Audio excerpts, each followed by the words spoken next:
Ijambo ry'abasozera ibikorwa by'inama nshingamateka byo kuva mu kwezi kwa Ndamukiza umwaka wa 2021 gushika kuri wa 30 Ruheshi 2021, Gélase Daniel NDABIRABE aramutswa inama nshingamateka atangura ashimira abashingamateka kubwira n'ubukerebutsi byabaranze muri ico kiringo cose. Nos vifs remerciements à tous les honorables députés pour la qualité du travail qu'ils ont accompli. Gélase Daniel NDABIRABE umukuru w'inama nshingamateka garuka kuri bimwe mu byaranguwe muri ico kiringo, havuga ko integuro z'amategeko 12 arizo zizwe, zongera, ziremezwa n'abashingamateka. Zimwe muri izo hari integuro y'itegeko igenga guhanahana ibidandazwa hagati y'u Burundi n'igihugu ca Guinée Equatoriale, integuro y'itegeko igenga igitabo c'inzira c'iteka hagati y'ivyo bihugu bibiri nyene, integuro y'itegeko yongereza ububasha sentare idasanzwe igwanya ibiturire, integuro y'itegeko rigenga imitahe mu Burundi, integuro isubiramwo itegeko rigenga imboneza mu kwitangira igihugu wahoze arongoye Burundi Petero Nkurunziza, integuro y'itegeko igenga amafaranga leta izokoresha mu mwaka wa 2021 ushira 2022 n'izindi. Kubijanye no gukarihiriza ubumenyi abashingamateka, umukuru w'inama nshingamateka avuga ko banonosorewe ibijanye n'ubuhinga bwa none bishobora gufasha igihugu gutera imbere.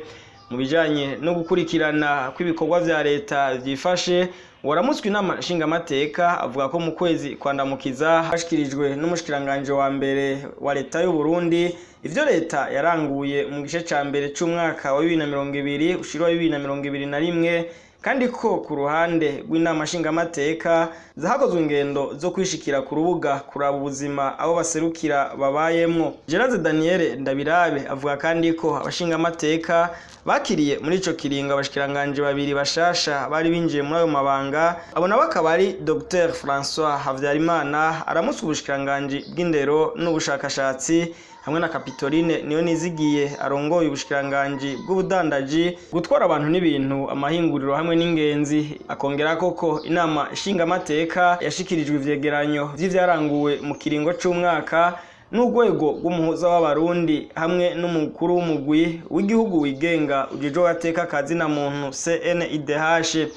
Umukuru w'inama nshingamateka kandi avuga ko mu ntumbero yo gushigikirana inama nshingamateka yarungitse intumwa zidasanzwe kugarukira ku miryango yahuye n'imyuzurira y'amazi ya Rusizi n'ikiyaga Tanganyika ibiri mu kangaratete, avuga ko yigera ku 1400 yaronkejwe ibifungurwa n'ibindi bikoresho vya nkenerwa. Umukuru w'inama nshingamateka Daniel Gélase NDABIRABE avuga kandi ko Burundi bwarongoye inama zitandukanye zahuza amahuriro y'inama nshingamateka zo mu karere canke mpuzamakungu, haba ku buryo bwo kuba hamwe canke biciye mu buryo bw'amasanamu, ivyo bita video conference, kubera ikiza ca COVID-19.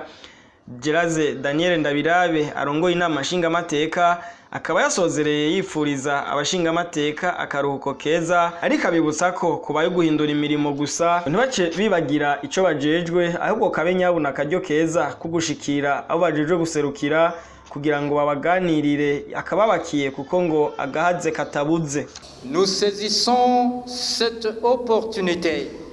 pour souhaiter à nos collègues députés une bonne période de vacances parlementaires, une période non pas de repos, mais plutôt de changement d'activité dans la continuité de la réalisation de leur mission parlementaire, car les défis sont nombreux.